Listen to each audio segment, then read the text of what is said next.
Petero agambye atya ozikirire ne feeza yo reason weeri olowoozezza okugula ekirabo kya Katonda ne ssente mu ndagaano enkadde byonna nga bwe byakolebwa Katonda akyabikola mu ndagaano empya era abooluganda amategeeza ndi musajja wa Katonda ddala wakana kkiriza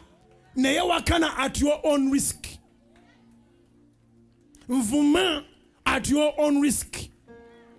noonya page noonya following noonya likes at your own risk siri wa kiboggwe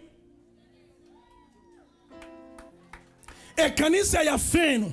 okuva le yatandika oyinza ogamba mu Uganda erimu egi emu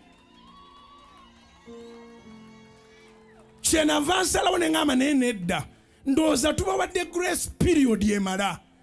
kaakati batandika okulaba nga ebinnya bye basima bijjulamu emirambo gyabwe batandika okulaba nga emitego gye batega gikwata bo bennyini n'abaana baabwe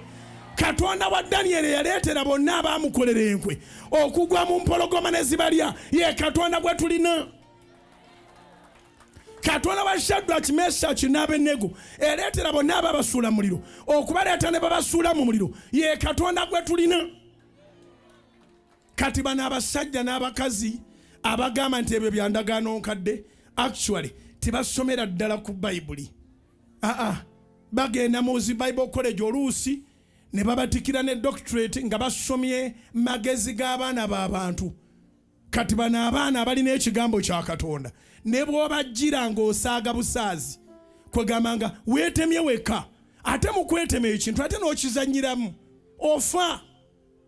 bikola batume sula 5 ndagaano mpya